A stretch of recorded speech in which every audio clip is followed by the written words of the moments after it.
c'est important que tu pries vraiment dans une attitude, dans une perspective du ciel vers la terre et non pas de la terre vers le ciel. Qu'est-ce que j'entends par là? C'est que je suis là pour communiquer ce qui est déjà disponible. Je ne suis pas là pour demander la création de quelque chose. C'est comme avec le salut. Demande pardon à Jésus, il va te pardonner. Tu le sais que ça va arriver. Il faut avoir cette même état d'esprit avec la guérison. Si je veux être conscient que j'ai quelque chose à donner, comme Pierre et Jean à la porte du temple, ce que j'ai, je te le donne, il faut que vraiment j'en sois conscient, je te le donne.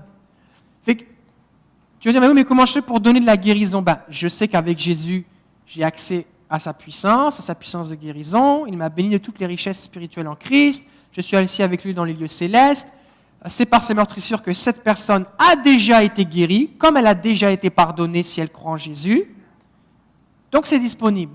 Alors, mais c'est par la foi que je le saisis. Je peux répéter des paroles, je peux dire ce que j'ai, je te le donne, mais si je ne crois pas que j'ai quelque chose à donner, rien ne se passe.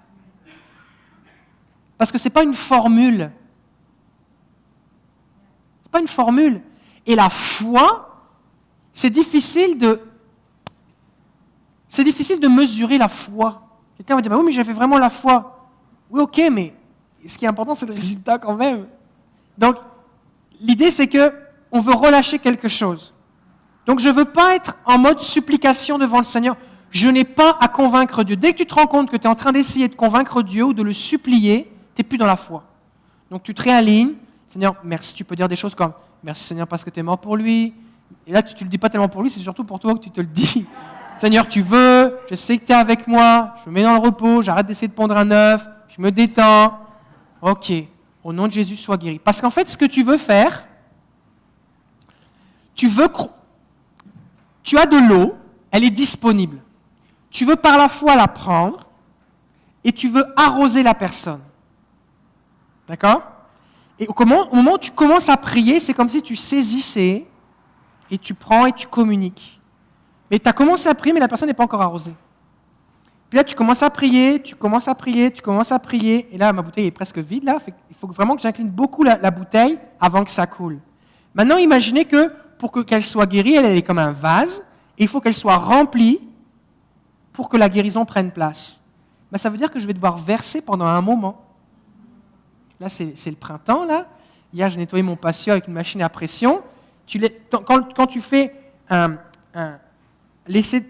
un tuyau d'arrosage, puis tu laisses couler l'eau, tu peux remplir un seau, une chaudière, tu peux arroser tes fleurs, tout ça. Qu'est-ce que tu fais?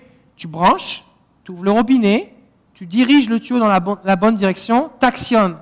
Qu'est-ce que tu fais? Tu attends. Tu ne fais pas d'effort, ça coule. Est-ce que tout ton jardin est arrosé? Non. Est-ce que ta chaudière est arrosée? Non. Est-ce que ton char est nettoyé? Non. Mais l'eau est en train de couler. Tu la vois, l'eau. Tandis que le Saint-Esprit, tu ne le vois pas. Tu peux le sentir. Il peut donner des confirmations et la personne peut le sentir. Tu peux voir son effet.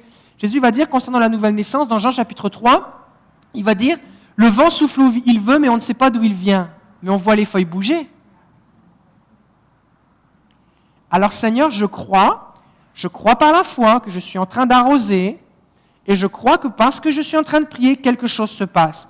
Peut-être que la personne et moi, on n'en voit pas le plein effet, mais quelque chose est en train de se passer. Alors Seigneur, je bénis ce que tu es en train de faire. Parce que je crois, par la foi, qu'alors que je suis en train de prier, quelque chose se passe. Ça m'arrive souvent quand je prie pour quelqu'un de dire « Je bénis ce que tu fais », alors que j'ai l'impression qu'il ne se passe rien. Mais je ne dis pas « Oh Seigneur, il ne se passe rien ». Je dis « Seigneur, je sais que tu es en train de faire quelque chose. Alors je bénis ce que tu fais. Je bénis ce que tu fais. Plus, Seigneur. Plus. Plus. » Et là, je vérifie. Commencez. Oh, c'est pareil. Ok, on prie encore. Merci Seigneur, je bénis ce que tu fais. Saint-Esprit, viens. Que ta puissance vienne sur elle maintenant. Je commande à la douleur de partir maintenant. Je prie pour une vertèbre neuve au nom de Jésus. Que ce qui est déformé se reforme. Que les nerfs soient relâchés. Amen. Commencez maintenant.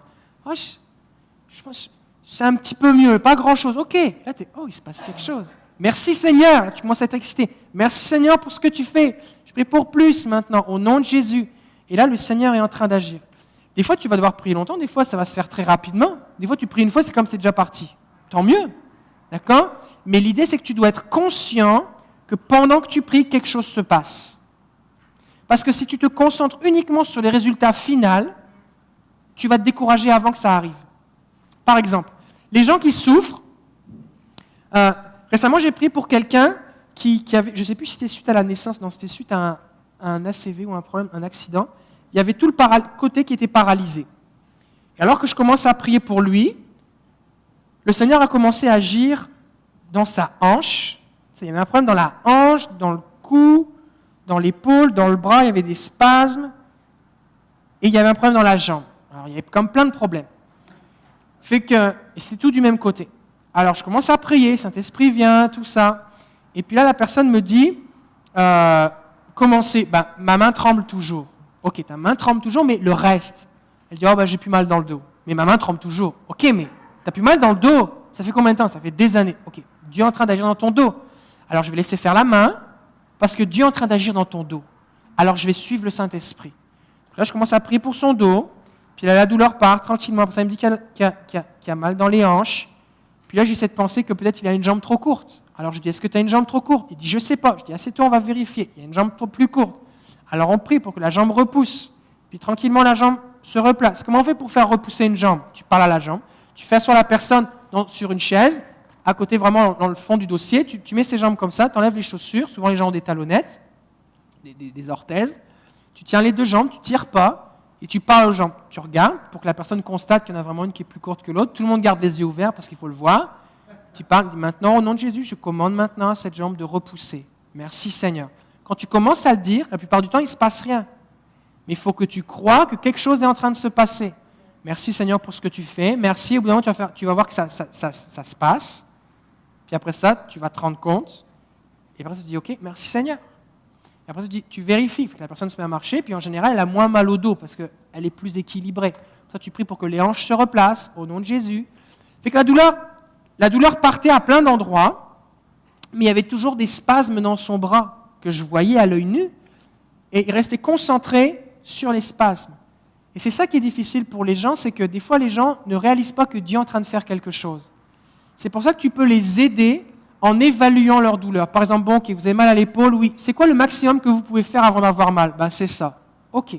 Après ça, vous avez mal ? Ah oui, j'ai vraiment mal. Ok, très bien. On va prier encore. Alors tu pries, puis alors tu pries au nom de Jésus que l'épaule se replace, qu'il n'y ait plus de douleur. Je prie pour une pleine mobilité. Il a besoin de mobilité ? On prie pour la mobilité. Il a besoin de rotation ? On prie pour la rotation. Il a besoin de force ? J'ai pas mal, mais quand je porte quelque chose, je l'échappe ou ça me fait mal. Ok, je prie pour la force. J'ai pas mal, mais quand je fais ça longtemps, après ça me fait mal. Alors je prie pour l'endurance. Prie ce que tu sembles que la personne a besoin. Au nom de Jésus. Merci Seigneur. Puis la personne, tu fais vérifier. Puis là, les gens vont vérifier. Puis là, les gens, ils essayent. Oh, c'est mieux. Peut-être que la personne a encore mal. Sauf qu'avant, elle était là et maintenant, elle est là. Oh, c'est mieux. Et tu peux aider la personne à prendre conscience que quelque chose se passe. Ouais, mais j'ai encore mal. Oui, mais regarde, quelque chose se passe. Et là, tu dis, merci Seigneur. Prie pour plus maintenant. Des fois, ça va faire ça tranquillement, puis d'un coup, boum, c'est bloqué. Il y a quelque chose. Dis, ok Seigneur, comment on fait maintenant ? Il y a un blocage. C'est pas parce que tu es bloqué, il y a quelque chose. Qu'est-ce qu'il faut faire ? Le Seigneur peut te guider. Tout à l'heure, quelqu'un a parlé du pardon. Je ne sais plus, c'est quelqu'un qui était assis là. Hein ? Quelqu'un a parlé du pardon. Ouais. Bon. C'est vrai que le pardon peut être un obstacle. Mais ne prends pas comme excuse que systématiquement la personne a quelque chose à pardonner. Si le Seigneur te guide dans cette dimension, fais-le. Si tu es coincé, tu ne sais plus quoi faire, tu peux poser la question. Mais ce n'est pas parce qu'il y a un blocage que la personne forcément manque de pardon. Parce qu'il y a d'autres problèmes. Ça peut être quelque chose qui est d'origine spirituelle. Peut-être c'est une attaque spirituelle. Puis toi, tu restes bloqué sur le pardon. Si dans ta tête, dans ta méthode, on prie s'il y a un blocage, s'il y a un manque de pardon, la personne a pardonné la terre entière, mais elle reste toujours bloquée. Il y a quelque chose que tu n'as pas pardonné. La personne repart chez elle, introspection à fond. Sinon, je pardonne la terre entière. Je pardonne des péchés que je n'ai même pas faits. Je pardonne, je ne sais plus quoi pas pardonner, mais je crois que j'ai pardonné. Et la personne, tu la mets dans une culpabilité. Donc, si le Seigneur te guide et qu'il y a quelque chose en rapport à ce niveau-là, plutôt que de dire est-ce que tu as un manque de pardon, ce qui est vraiment négatif, tu peux dire est-ce qu'il y a quelqu'un qui t'a blessé et qu'il faudrait que tu pardonnes ? Des fois, la personne va se mettre à pleurer, c'est comme t'as touché dans le mille. Des fois, la personne n'est pas prête. Mais ça peut être quelque chose. D'accord ? Donc ne prends pas... Parce que la méthode, elle marche bien quand tu fais juste raconter un témoignage où la méthode a marché. D'accord ? Moi, je peux vous raconter plein de témoignages de gens pour qui j'ai prié, qui ne s'est rien passé. Donc, ce qui est important, ce n'est pas la méthode, c'est de suivre le Saint-Esprit. Donc, peut-être le Seigneur... Maintenant, si tu sais que ça existe, le manque de pardon, ça peut t'aider. Donc, le manque de pardon, ça peut être un obstacle. Par exemple, à un moment, je prie pour une dame, elle avait un problème dans la tête. J'avais une parole de connaissance. En fait, moi, quand j'ai des paroles de connaissance, je ressens la douleur des gens. Je ressens la douleur. Alors, j'avais senti une douleur sur la tête et j'avais cette impression que peut-être c'était comme un traumatisme crânien où il y avait eu un choc. Fait que la personne se manifeste, c'était une salle, il y avait 10 personnes. Fait que la personne se manifeste, oui, c'est moi, je m'approche pour prier pour elle. Puis je dis, est-ce que... Fait que je prie, puis rien ne se passe. Puis je dis, est-ce que c'est relié à de la violence? Est-ce qu'on vous a frappé? Elle dit oui. Je dis, OK. Alors je prie, et je sens dans mon cœur qu'il faut qu'elle pardonne. Alors je dis, est-ce que vous avez pardonné la personne qui vous a blessé? Elle se met à pleurer, elle dit non, non. Je dis, OK. Je sais que c'est difficile, certainement, mais je vais juste vous guider dans une prière pour relâcher la personne. Ça ne veut pas dire que vous allez être entièrement guéri intérieurement, tout ça, mais juste relâcher la personne. Fait que, Seigneur Jésus, je n'ai pas besoin de savoir qui c'est. Seigneur Jésus, je le pardonne de m'avoir frappé. Je le relâche au nom de Jésus. Je renonce à l'amertume, au ressentiment, à ma colère, à mon droit à la vengeance. Au nom de Jésus, je le bénis. Amen. La Bible dit, priez pour ceux qui vous maltraitent, bénissez ceux qui vous maudissent. Juste une prière comme ça. Puis elle prie ça entre quelques sanglots. Et là, d'un seul coup, elle dit, je ressens une fraîcheur sur moi. C'était en hiver, c'était à l'intérieur. Elle prend son manteau d'hiver, elle le met sur elle, elle grelottait. J'ai prié une fois, la douleur est partie, elle n'avait plus mal. D'accord? Maintenant, plein de fois, ça m'est arrivé de prier pour des gens, de leur poser la question, est-ce qu'il y a quelqu'un qu'il faut que tu pardonnes? Non. Puis qu'on était coincé là. Puis c'est pas parce que la personne devait pardonner, c'est parce qu'il y avait autre chose. Une chose qui est possible aussi,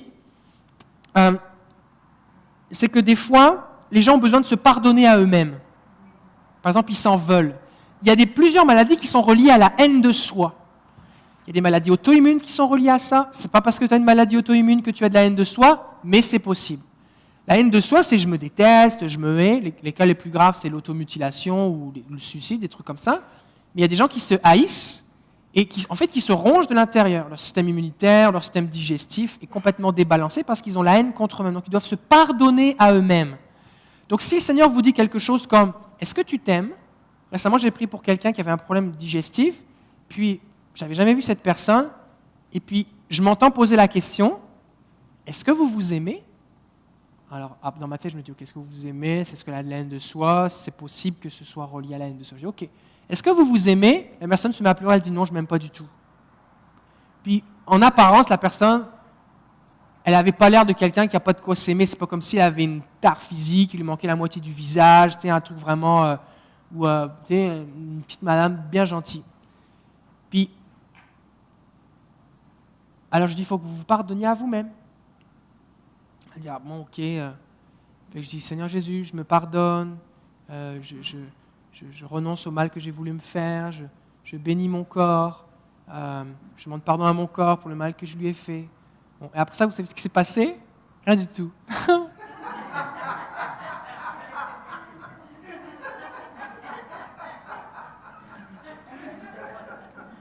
Fait qu'après ça, elle a rencontré un de nos pasteurs pour faire un suivi, parce que c'était dans un temps d'appel comme ça, entre deux temps de louange, fait que j'avais pas beaucoup de temps. Mais peut-être que c'était une première étape pour déclencher quelque chose, peut-être qu'il s'est passé quelque chose, je sais pas, j'attends la suite. Tout ce que je vais vous dire, c'est quoi? C'est que si tu n'essayes pas de suivre les conseils du Saint-Esprit, il ne va rien se passer. Et des fois, c'est comme un casse-tête, c'est comme une chasse au trésor, c'est comme un rébut, c'est un peu énigmatique. C'est-à-dire tu commences, puis tu as la première étape, mais après ça, tu ne sais plus quoi faire. Bah, tu fais ce que tu peux. Puis le prochain qui priera pour elle, il fera la suite. D'accord ?